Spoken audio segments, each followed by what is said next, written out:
You can go ahead and start. So CAD is a lot, but what I always tell my students back in the States is either you did that and you're like, that was tough, but I want to learn more, or you did that and you're like, that was tough and I never want to do it again. And that's okay. Like, if it's something that you know, you're like, that is not for me, not interested, that's fine.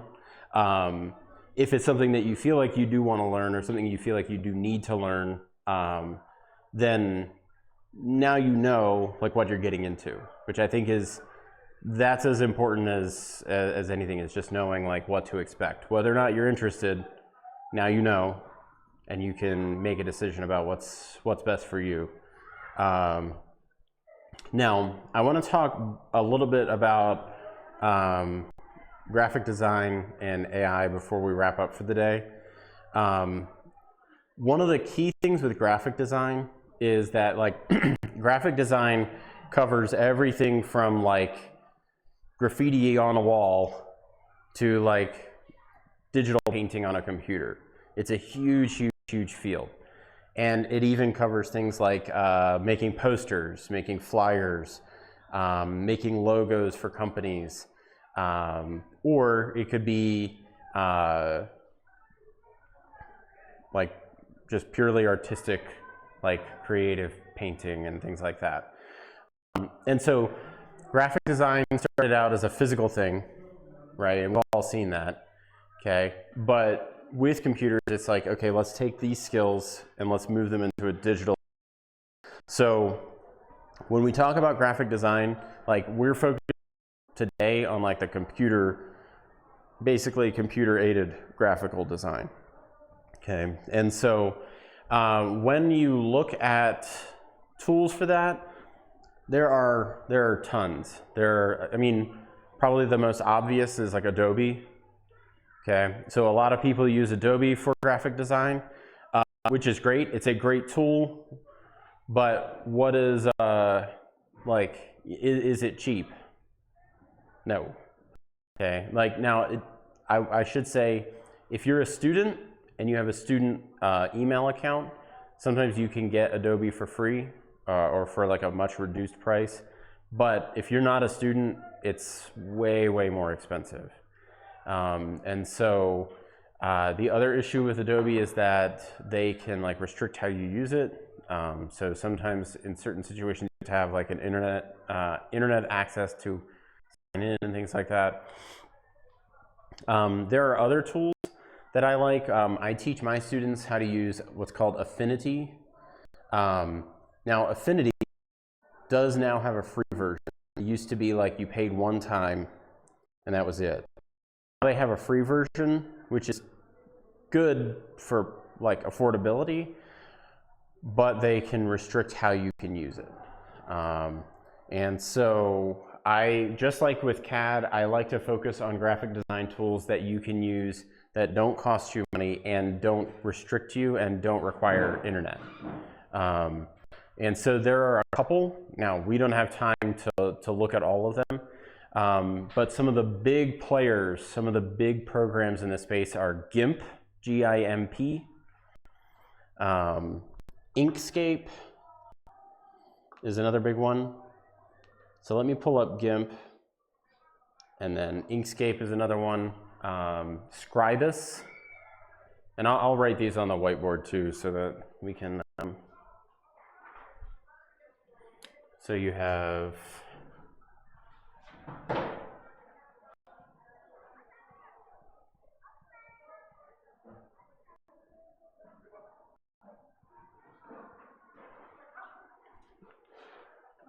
and then Krita is another one. So GIMP is an abbreviation for an acronym for GNU Image Manipulation Program. So everybody just calls it GIMP. And it is for what we call raster editing. So raster means pixels.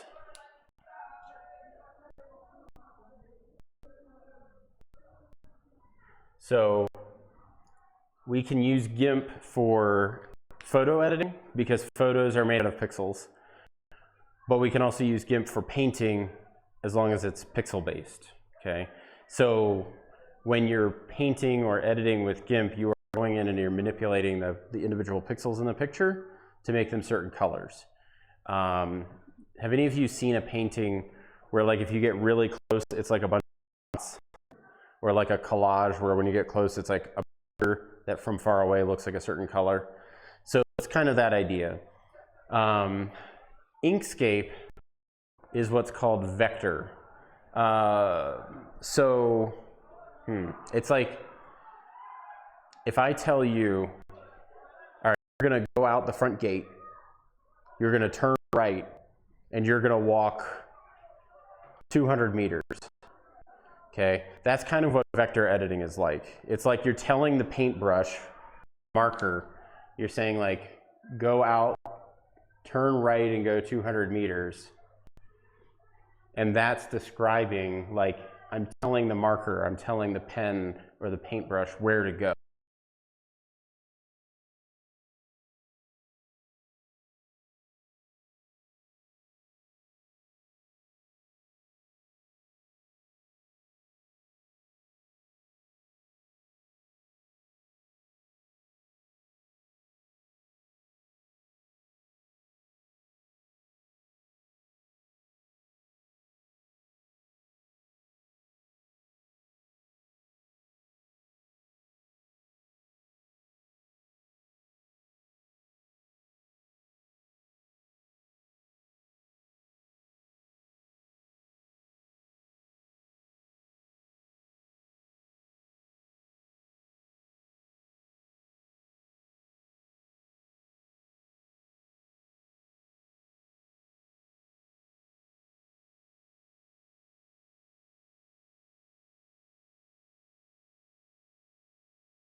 You can see, as I zoom in on this edge, I start to see individual pixels. It gets that jagged look, okay? So GIMP is a raster editor that you can use. It's, now, are any of you interested in photography?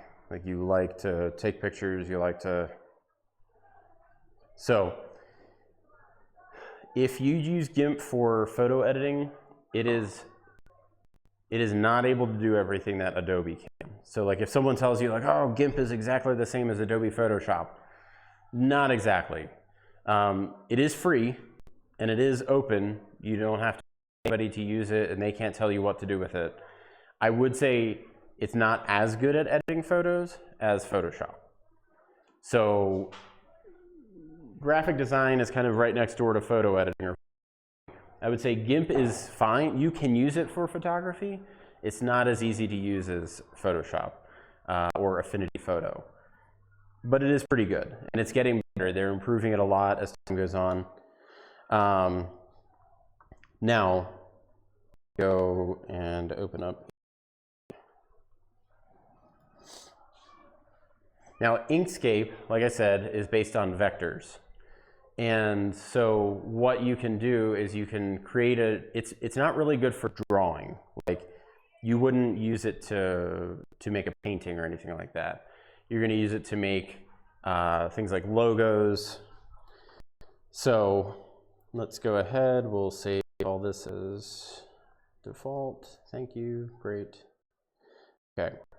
So I can choose, like, I want to make a cover photo for like an event image, something like that, or a profile picture. It has some presets. So if you do, like, I know a lot of people for their work will have to do things for social media or promotion. And so you can choose some presets, okay? You can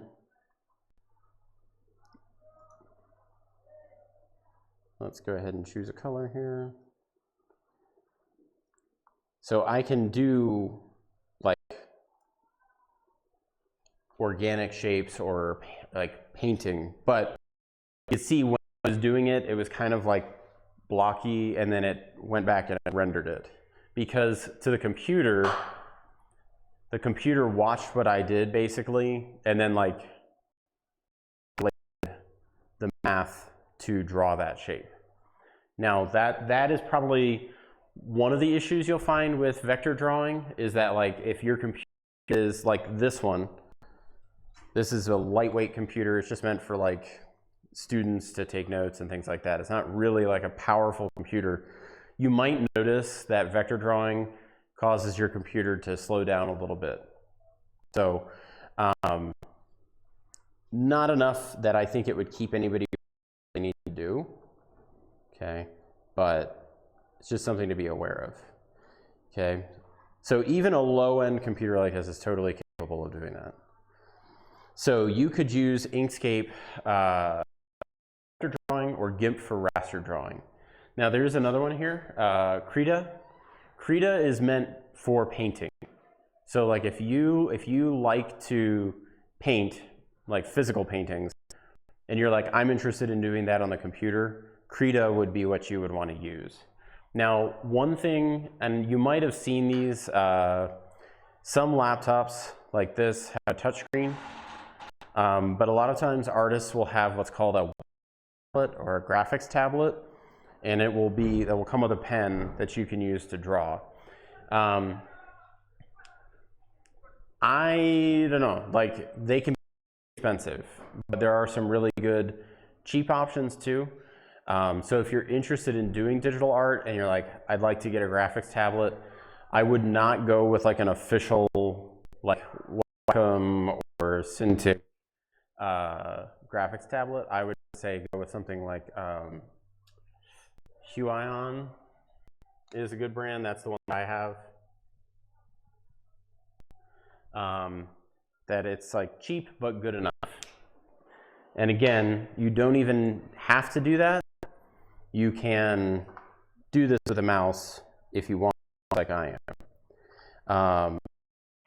Now let me pull up Scribus. And then when I'm done showing you Scribus, I want to take a few minutes for some questions so that I know a couple of you mentioned graphic design as something you're interested in. So I want to go and look more deeply at things that you're interested in talking about. So Scribus, Scribus is meant for making like documents, which sounds really boring, and it can be really boring. But often when you're doing things for companies, like let's say you are creating a flyer to promote some event, okay? Scribus is meant for making things that are going to be printed out on paper. So I would not use Scribus for stuff, I wouldn't use it for artistic things. I wouldn't use it for like painting, certainly not for photo editing. But if you need to make documents that are going to be printed for your company or your church or whatever, Scribus is a good tool. This is a lot like, how many of you have used Microsoft Publisher? I think it's on the exam too, is it? I don't remember correctly if it's on the high school exam. But Microsoft Publisher is the closest thing to this. Now, here's something to be aware of, is that if you have used Publisher and you do use Publisher, Microsoft has said that Publisher is going away. They're done with it. So if you do use Publisher, eventually you're going to stop supporting that. You may have to switch to something else like Scribus or Affinity Publisher to do those same things. So Scribus is for laying out documents. Things are going to be printed, okay? And then Krita.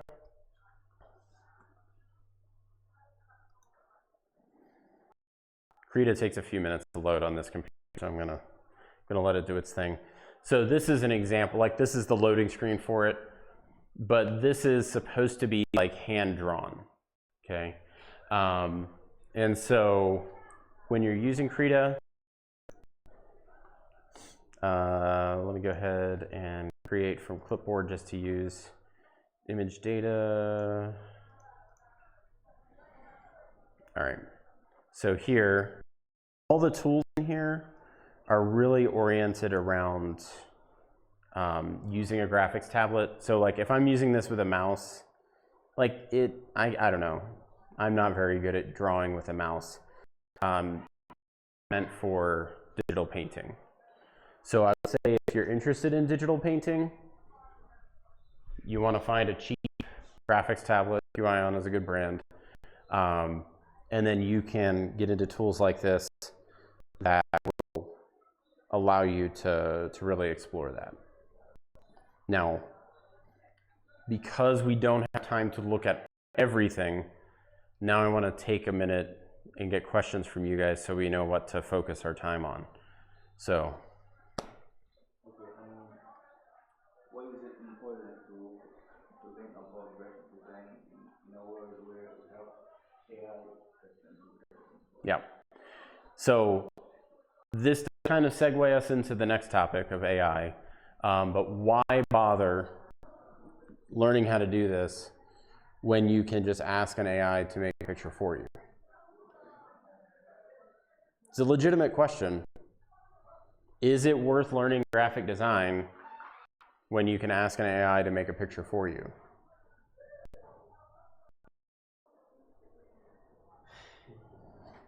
And like I said, this ties into our next topic. So like, I'm going to give you my answer to that question in a few minutes, but it's something that we should be thinking about. I think that I want to come back to that to lead us into our next topic.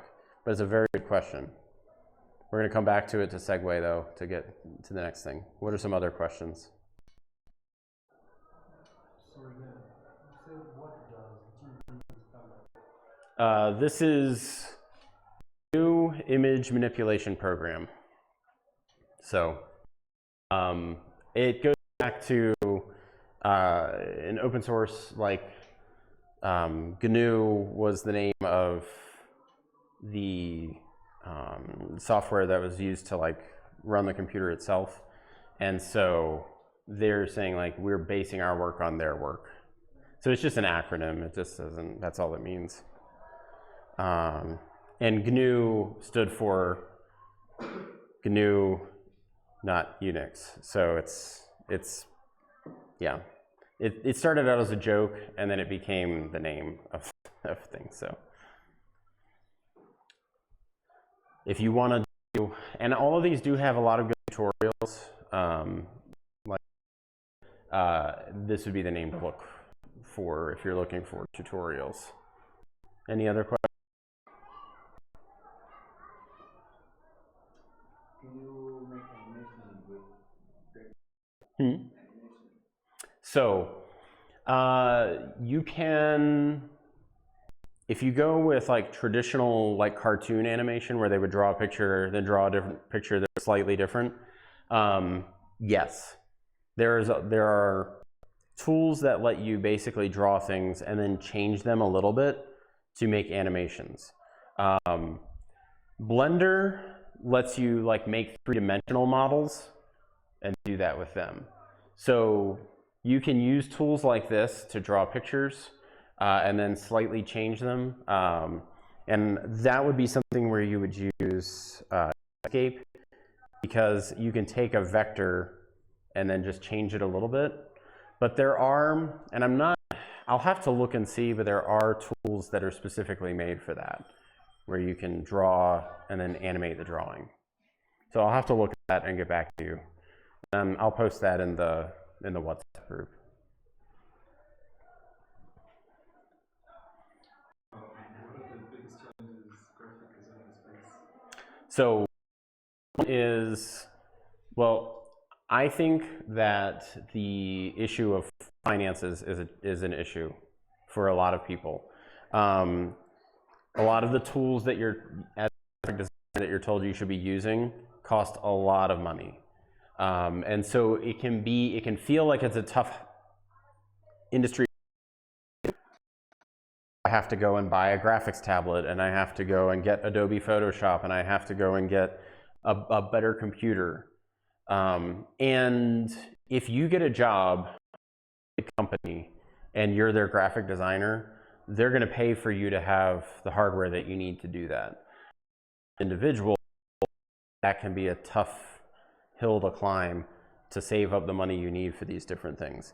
So that's why I focus on these 4 tools, because they're all free. And so just like I was saying with FreeCAD, if you start out with FreeCAD, you're really good at it, and then your boss tells you, hey, I want you to do CAD for us here at work, well, they might pay for you to have a fancy computer and fancy software and fancy tools, and you'll be even faster. And that's kind of the same thing with graphic design, is that I think if you start out here and learn here, and then later your boss or your church or somebody tells you, like, hey, we want you to do this professionally and we want you to use this program, you'll be able to learn it and you'll be even faster. But I think cost is an issue, and I think it can be an issue too, is like, so for me personally, I don't think I'm good at drawing. I do engineering drawing, and so, you know, I can sit and draw an architectural plan for a building. That's fine. Like, that's fine. But I do not think of myself as good at creative drawing. And so what I have to remind myself is that, like, to a certain extent, drawing is drawing, right? And so some of those skills do transfer, but it's more of a mindset issue that I'm like, if I don't think I'm a creative person, I'm gonna be hesitant to take on artistic projects. And I think it's important to remember that it's a skill. So it's not just like Sinos was like born being good at photography. I don't know, like, it's not necessarily like you're just like the gift. You can learn how to be a better photographer. Are some people better photographers to begin with? Sure. But we can all learn to be photographers. Same thing with graphic design. You may not be naturally very good at it, but you can learn to be better. And I think that's one of the reasons why having the good internet access here is so important, is that you have access to a lot of resources now where you can look and see, like, what are other people doing? How can I learn to draw in certain ways? And one of the things recommended most often when it comes to graphic design or regular drawing is that just consistent small practice makes a huge difference over time. It's not the kind of thing where we go, we're going to take 20 minutes, we're going to go to the computer lab and we're going to do this and be good at it. It's a little bit of practice over a long period of time makes you better. Nobody likes to hear that. Like, we all want to be better at something like right away, but it takes time. So money is an issue, time is an issue, and then also sometimes, like I said, that creative vision of, like, I don't feel like I know what I want to make. That's where looking at other people's work and kind of using that as inspiration can be a big help. Now, other graphic design questions. I have two questions. First question. Is Inkscape free or paid to software? Totally free. Free. Totally free. It's free in the sense of money, and it's free in the sense of they don't care what you do with it. So they don't care if you're a student or a professional, you do whatever you want with it. So yeah, and all 4 of these tools are completely free. Yeah. No paid. And it's not like, you know how some things have a free version that's not as good as the paid version? This is like, it's the same for everybody. There is no paid version of these.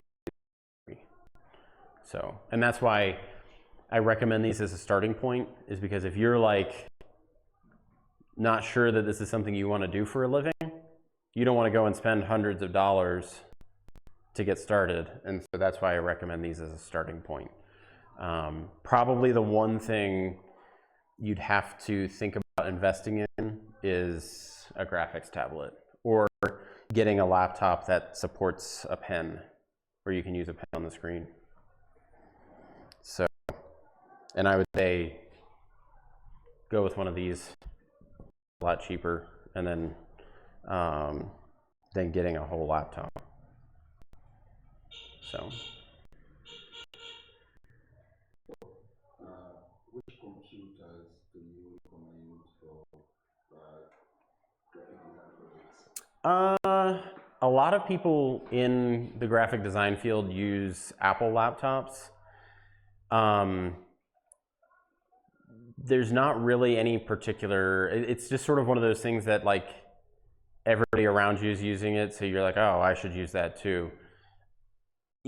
I mean, this is just some random HP laptop. Like, you don't need a Mac.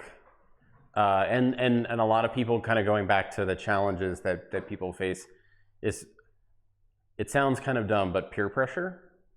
That like, oh, everybody around me is using this, I've got to use that too. I have to look like a graphic designer. Don't. And again, if you're doing work and your boss tells you like, I am going to get you a MacBook for work so that you can use this software, okay, thank goodness, but like but if it's for you, or if you're an entrepreneur and you're on your own, don't feel like you need to use a Mac. This laptop, it's an HP running Ubuntu. This is just some random Toshiba running Windows. They can both run all of these programs, and really, I run a Adobe Photoshop or Adobe Designer on these. Affinity Designer on these. It would be slow, but you don't need anything special. You can get it done. I would say, like, at this point, the idea that you need a certain kind of computer to do graphic design is just more thing. So, yeah. So I saw you getting a photo from the web. Yes.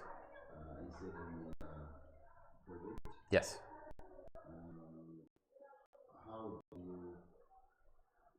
What modes do you use to get the high quality picture from the? So there are a couple. Let me go back to Firefox.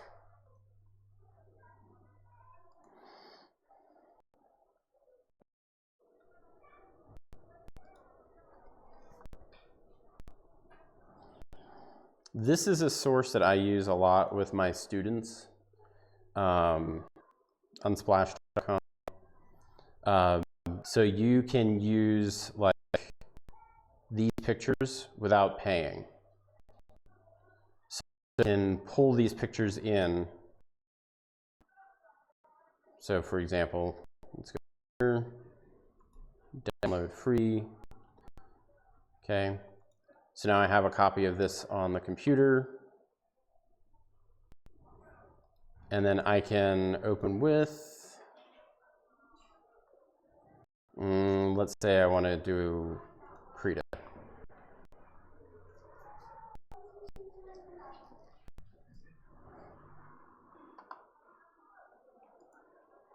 Okay, and there, it's in there. Now, because this is a photograph, I would actually probably be doing my edits in GIMP, because GIMP is meant for photo editing more than any of the other ones. And I should note here,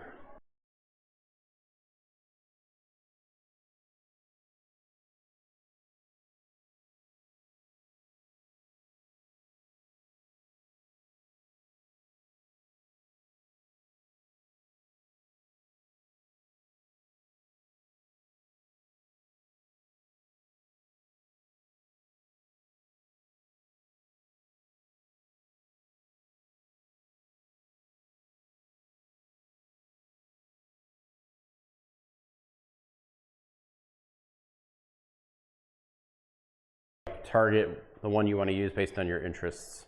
If you're interested in photography, start out with GIMP. If you're interested in like making logos, things like that, Inkscape, Scribus if you have to do like event flyers and stuff like that, and then Krita would be for just purely painting. So Unsplash is a good resource for free photos, and then you're not really like, you don't have to pay for them. I think you can if you want to, but you don't have to.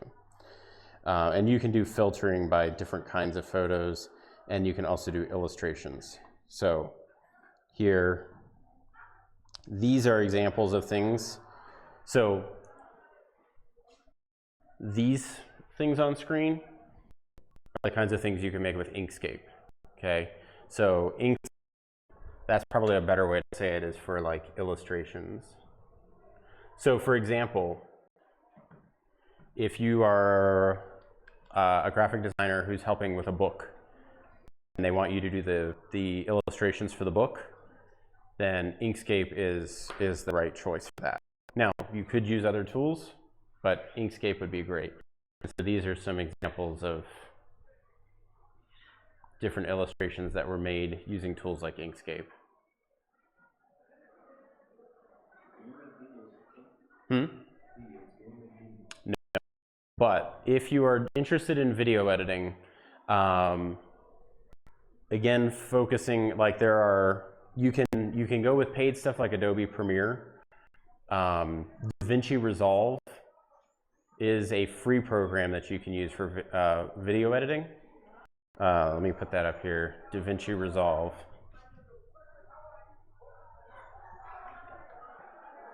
Now, I will say, remember how I've been saying you don't need a beefy computer to do this? Video editing is one area where having a more powerful computer does make a difference. It's not absolutely essential, but it will take a long time for a computer like this to do video editing compared to a more advanced one, okay? And so DaVinci Resolve is a good free option. Kdenlive is another free option.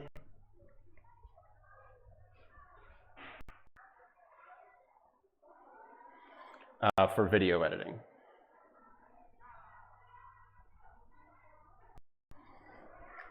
And I can look up some more resources if that would be helpful. And again, that WhatsApp group, you can also drop questions in there if you think of something later, and I can get back to you on that.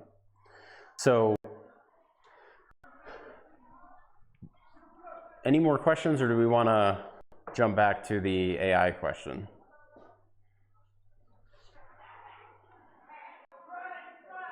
All right, so AI it is then. So going back to the question of, is any of this worth doing? Ask an AI to make me a picture of a flower. Now, there's a couple of things that we need to think about when it comes to generative AI. One is cost. So you can use a lot of them for free, but they're usually limited. And so there's the cost to you, right?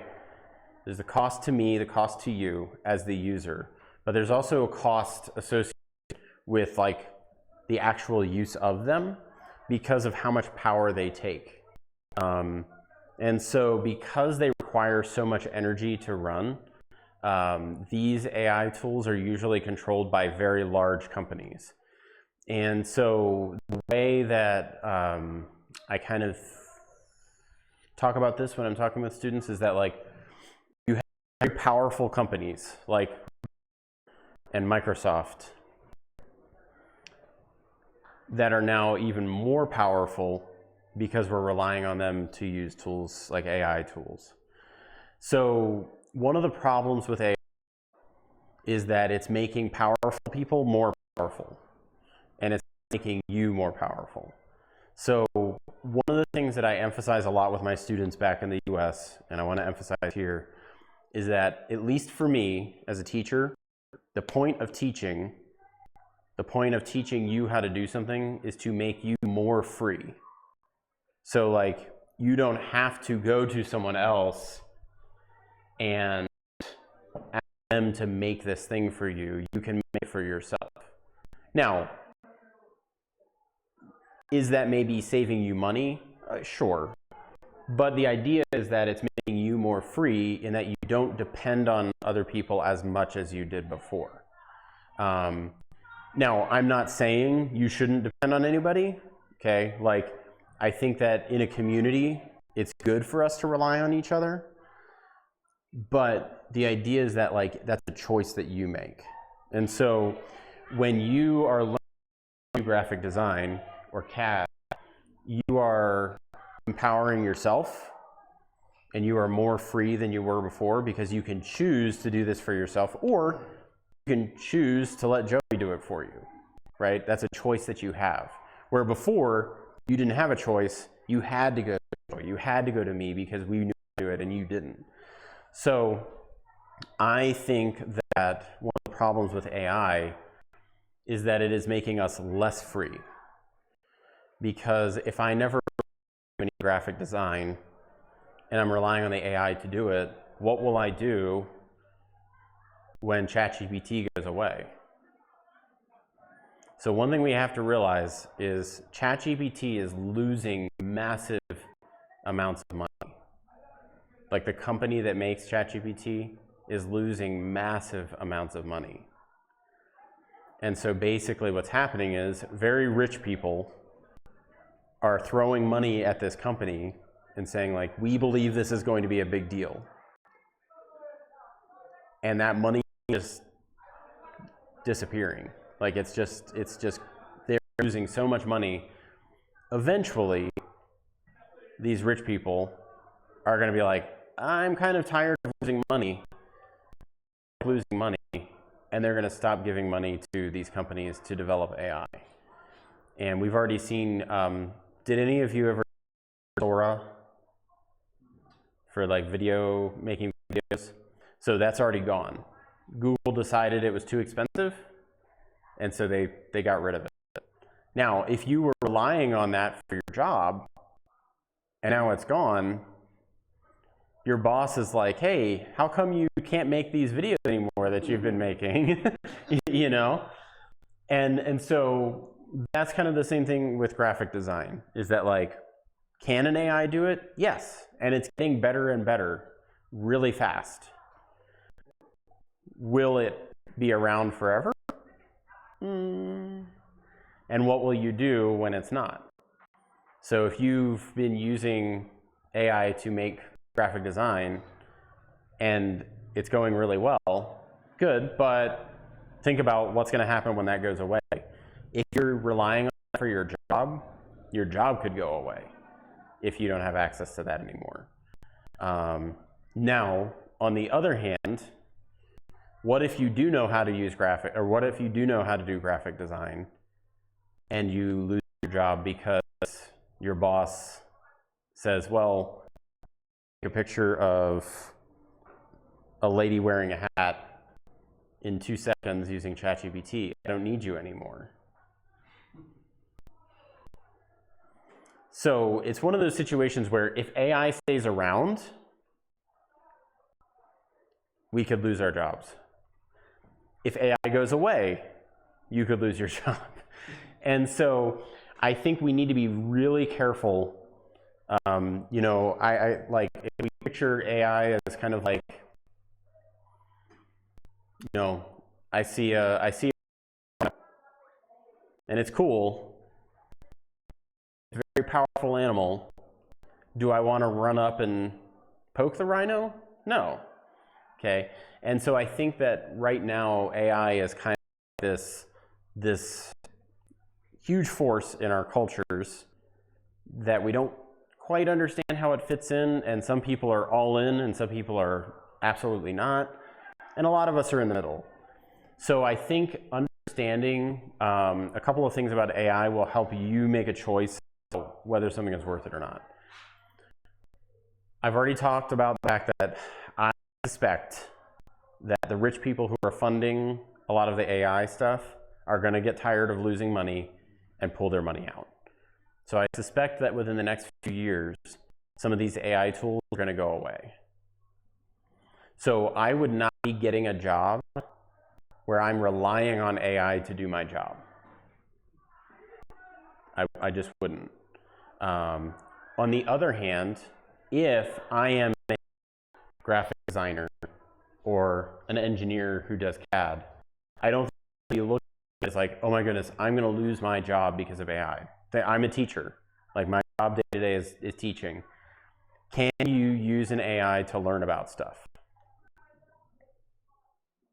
Yeah, sure. You can log into ChatGPT and you can ask it, like, teach me about graphic design. And it can talk to you about it and things like that. Do I think that I am going to lose my job because of AI? I don't think that's going to happen. Mostly because I suspect AI is going to get scaled back a lot. Is it changing the expectations about my job? Yes. So have any of you okay, so if I told all of you, I was like, okay, we need to move all of these sewing machines out of here. Would I expect that, like, if I just said, all right, everybody grab a sewing machine and take it out, could we handle that? Could we all do that? Okay. What if I said, okay, I want everybody to take a sewing machine and make a shirt? How many of us could do that? Yeah. There's one person in this room that could do that. The thing with AI is a lot of people who don't know how to make shirts are like, oh my goodness, I can ask this AI to make shirts for me. But one problem is that AI is unpredictable. Have you ever used it and asked the same thing and gotten two totally different answers?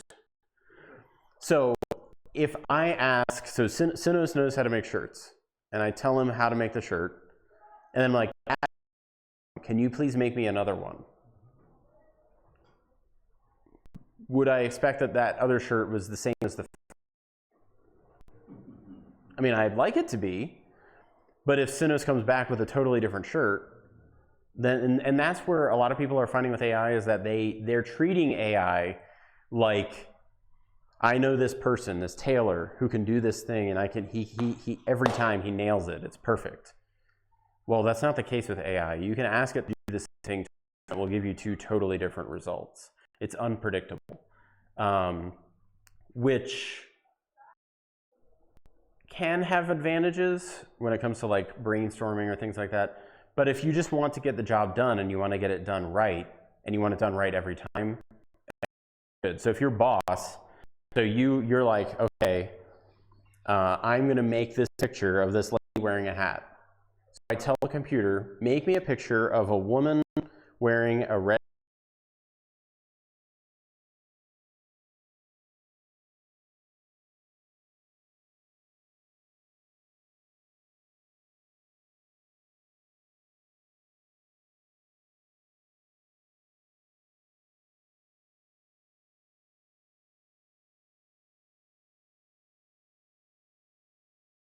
We want there to be like a church instead of just this random building. You go back and you're like, make me a picture of a woman sitting at a table, wearing a red hat, wearing a red and white striped dress, with a church in the background and birds. Odds are that it's not going to just take this and change it into a church. It's going to completely generate a new picture. So I think the unpredictability of AI and the instability, like not knowing that it's going to be around forever, make it a really difficult tool to recommend to you as like, use this for your job. Now, on the other hand, the technology is there, and there are people who are developing versions of AI that can run on your computer, like literally like turn off your Wi-Fi and it works on your computer. Now, I think that's pretty powerful, and I've experimented my work laptop back in the States. I've experimented with this, of running these AI models on the computer.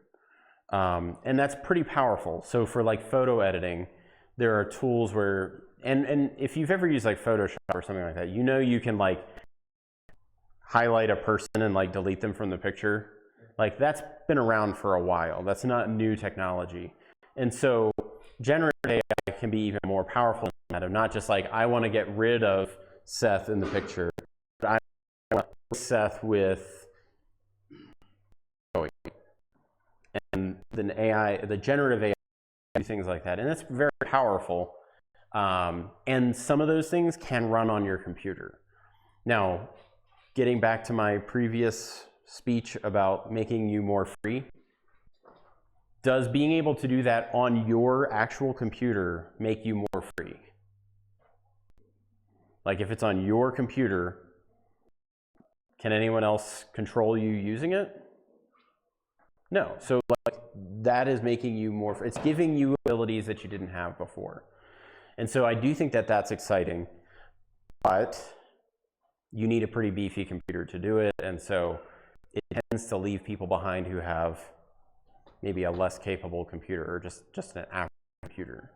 So AI is unpredictable. We're not sure that it's going to be around forever, but it lets us do some things that we're not capable of doing on our own. Now, I think if you can do that like using your own tools, okay. But if I would lose my job because I was relying on AI, I'm not in a good place. Like that's not a good place. You don't want it feels good in the moment because you're like, wow, I can do this really impressive stuff. My boss is going to love this, or the church is going to be so impressed with what I can do. My teacher is going to be really impressed with what I'm able to do. My professor. You should kind of treat it as like asking someone else to do the work for you. So how are professors going to feel about you asking someone else to write your paper? Like, are they going to be like, yeah, that's fine? Most professors, no. And usually, if you do something like that, you can get kicked out of schools if you do that kind of thing. And so I think that if you decide to use AI, you have to be willing to be honest about it. Like in the sense of like, I would not make this picture with AI and claim that I made the picture, because I'm saying what I'm able to do by saying that.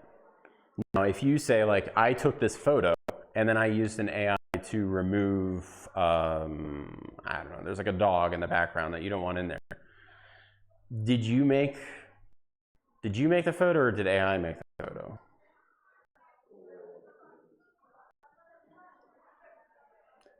See how it can be really hard to say for sure like where the line is?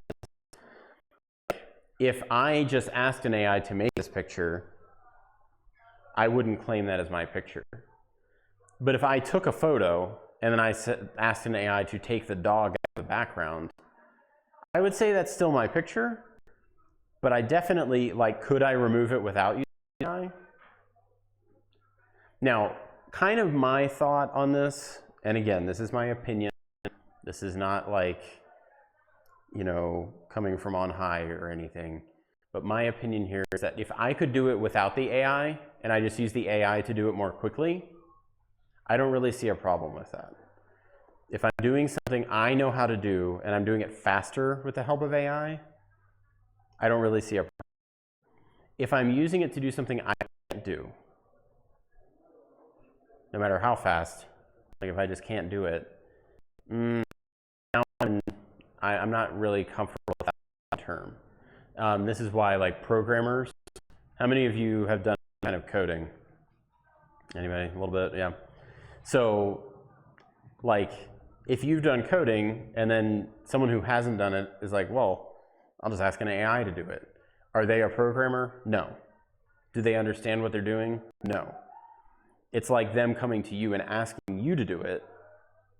They don't really know what's happening. They're just asking someone else to do it for them. And so I kind of encourage you to think about it that way, especially when it comes to your job, of like, I'm not misrepresenting to people what I'm capable of doing. You got a question? Are there AI detectors that can detect There are, they are not reliable. And so when I talk to my students about this, sometimes my students will hear me say that and they're like, yes, I can cheat and Mr. Olinda won't find out. That's not really the case either. So the detectors are very unreliable, meaning that like I can't be sure if I use an AI detector tool to see whether your work is real or not. It might tell me that it is fake and it's not. It might tell me that it's real and it's not. And so as a teacher, I don't like the idea of, like if I give a kid a 0 for assignment because I say, oh, you plagiarized, you cheated, you used an AI, and they didn't, I don't know, I'm not comfortable with that. On the other hand, I don't want to just be like, well, the AI detector said it's good, we're good. Because as a teacher, like part of my job is to like teach my students and then decide how well they have learned the things that I've taught, and to say whether or not they should like maybe get a certain degree or get a certain certificate or a certain grade in a class. And so if I am outsourcing that to an AI and just saying like, oh, let the AI handle it, or let the AI detector handle it, will I get better or worse at that over time? Yeah. Just like, what is something that you know how to do that you don't know how to do anymore? Like you used to be good at it and you haven't done it in so long. Yeah. It's like if I am a champion swimmer and I stop swimming, I will not be swimming the next time I go swimming. Like I have to keep doing it to stay good at it. And so I think we need to be careful even if you know how to do something and you're like, well, I know how to do this and I'm asking an AI to do it. You have to understand that over time you will get worse at that if you continue to do that. And then you're kind of in the position of like 5 years from now when ChatGPT shuts down, if ChatGPT shuts down, will you still be able to do the things you need to do for your job? Now, I tend to come across as pretty negative about AI, but it's not out of a like, this shouldn't exist. It's just that I don't want my students to rely on something that they don't understand and end up hurting themselves. And there's also just something to be aware of. Now, this statistic comes from the United States, so keep that in mind. This statistic comes from the United States. 1 in 5 high schoolers knows someone or has themselves like had a romantic relationship with an AI. Now, when I told my students, oh, the class went nuts.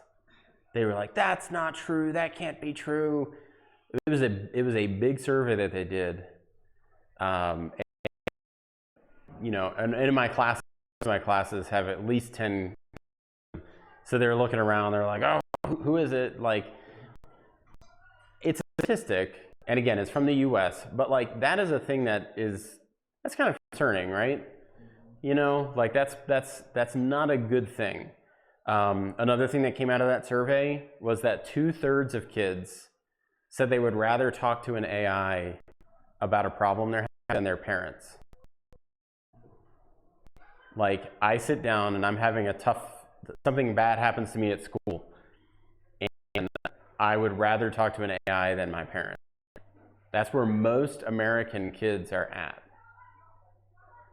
of those that were surveyed. So when I talk about the potential for bad I'm not just thinking about work. I'm not just thinking about work. That is definitely an issue. But with my students, I'm also talking to them about things like, yeah, like, is it okay for you to date an AI? Is it okay for you to talk to an AI instead of your mom or dad? So I'm coming at it from that perspective, not just the work perspective.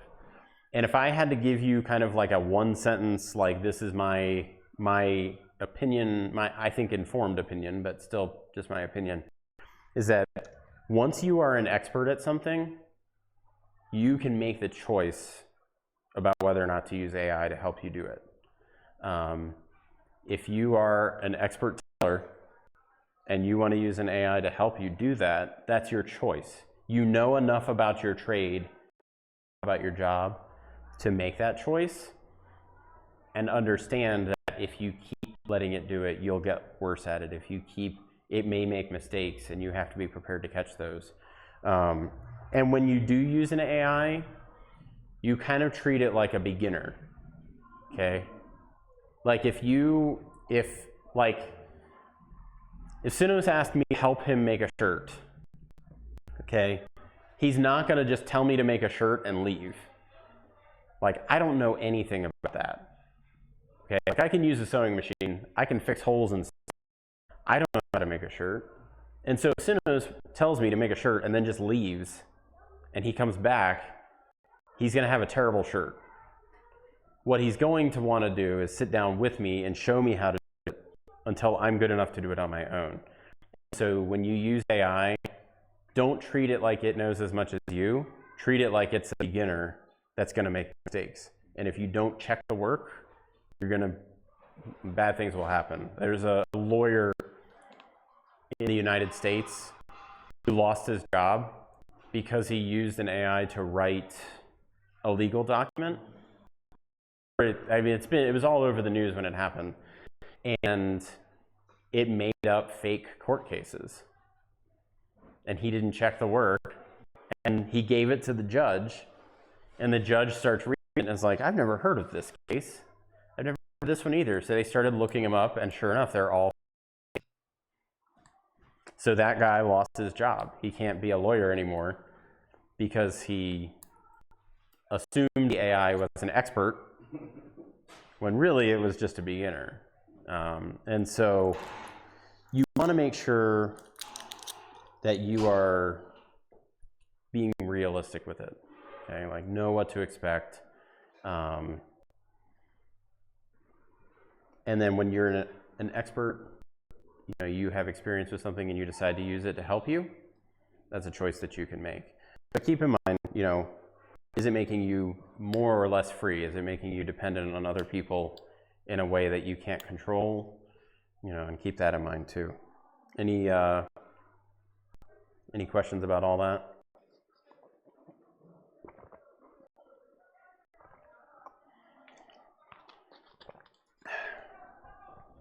So let me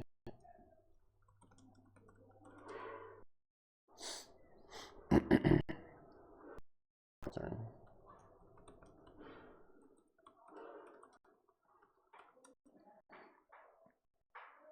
Huh. I think I have a problem with my keyboard.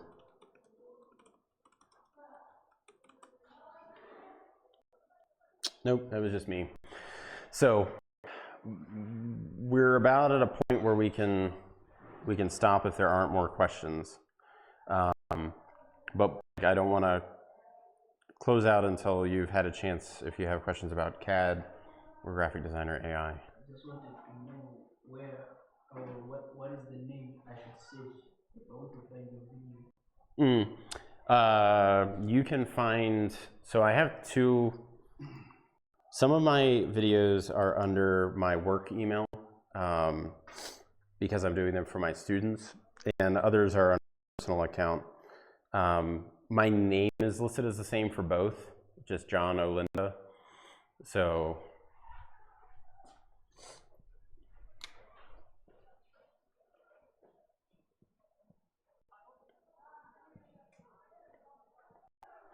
it's not a very common name because my last name was an accident. When my ancestors just immigrated to the U.S., they misspelled our name, and so yeah. So if you look up John Olinda, you're almost positive that you're finding me. Let me. You're still gonna send us the link? Yes. So I'll be dropping in. Huh?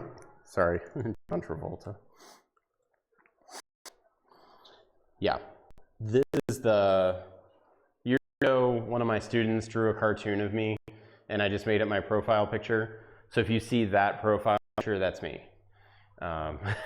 So, and you can find those videos there. And again, I can give you links to those. There's other people who have done those videos as well. So, and if you have questions about, I mean, can that WhatsApp group stay open for? Is there a reason it has to close? Is there? Okay. So yeah, drop questions in there if you need to. I'm happy to help. All right. Anything else?